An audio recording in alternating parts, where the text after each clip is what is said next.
sebetulnya belum terselesaikan, tapi memang karena anggarannya yang belum mencukupi. Jadi kita evaluasi ke depan, targetan bahwa minimal 50 km jalan ada perbaikan, pembangunan dan juga pemeliharaan itu, dan berharap ke depan kita bisa mendapatkan alokasi anggaran yang lebih lagi baik dari PAD Kota Tangerang Selatan maupun juga bantuan dari provinsi maupun juga dari pusat. Itu harapan kita, sehingga kalau kita memiliki anggaran yang besar maka kita bisa terus meningkatkan pembangunan dan penataan. Saat ini sudah disahkan APBD Tangsel tahun 2011, 2012 itu tindakan seperti gimana? Kita sekarang sedang menunggu evaluasi dari gubernur. Setelah itu nanti ada selesai evaluasi kan diserahkan kembali ke kita. Maka di tahun awal 2012 kita sudah melakukan perencanaan untuk secepatnya melakukan program-program yang ada dalam APD 2012.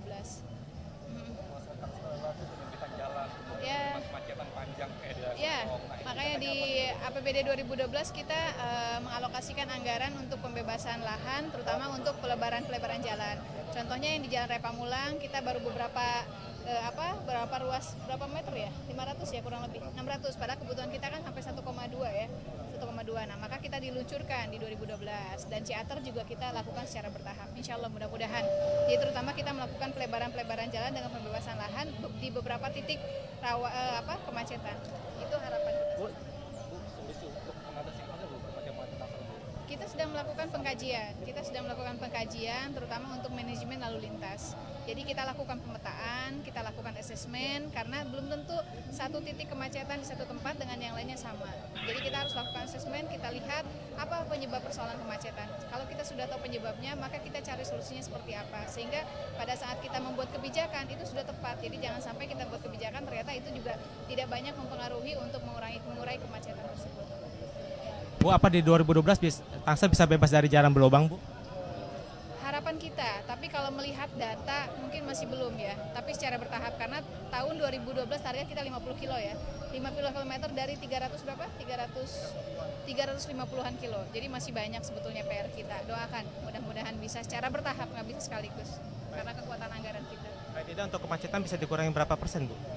Saya tidak bisa menjawab itu, karena itu sangat berpengaruh terhadap berbagai faktor. Pertama, pola perilaku kita, masyarakat. Kedua, bagaimana kita pemerintah mengatasi dan mengantisipasi persoalan kemacetan, misalnya dengan pelebaran jalan, dan juga bagaimana kita melihat rute dari angkutan umum, dan bagaimana kesadaran masyarakat, dan juga bagaimana kita sedang berupaya merubah pola perilaku masyarakat dengan salah satu caranya kita menyiapkan sarana prasarana umum. Contohnya kami sudah bekerja sama dengan PT KAI kemarin untuk merevitalisasi stasiun. Jadi kita berharap mendorong masyarakat untuk bisa menggunakan kereta api sebagai salah satu alternatif, dan bagaimana kita membuat konsep untuk transportasi secara massal ataupun transportasi masyarakat. Apa kemungkinan konsep tram bisa diterapkan di Tangsel? Gimana? Tram monorail.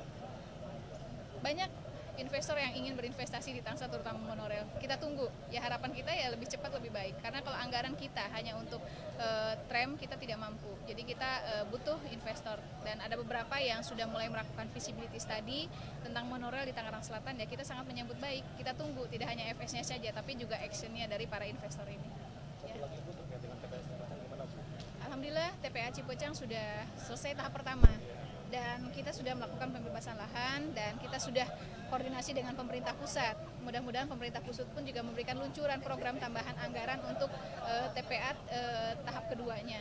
Jadi sekarang sudah selesai, dan saya sudah minta kepala dinas DKPP kebersihan untuk mengatur sistemnya, bagaimana pengangkutan sampah ke TPA. Jangan sampai salah salah mengatur TPA yang sudah ada, yang harusnya misalnya dalam waktu 10 tahun mulai berlaku, karena salah manage 3 tahun 5 tahun sudah penuh, kan itu jadi persoalan. Tapi saat ini udah operasi belum? Lagi dalam tahap untuk memanage itu semua dan membuat sistemnya. Ada Pak Nur Slamet, coba tanyakan kapan mulai beroperasi. Apa kemungkinan pihak ketiga dilibatkan, Bu? Kita sangat terbuka. Kalau untuk persoalan sampah sangat terbuka untuk pihak ketiga, bahkan partisipasi warga masyarakat. Karena sampah tidak bisa hanya diselesaikan oleh kita, pemerintah saja. Karena sampah ini sangat luar biasa problemnya, persoalannya. Jadi saya berharap seluruh pemangku kepentingan yang ada di Tangerang Selatan bisa membantu persoalan sampah ini. Ya.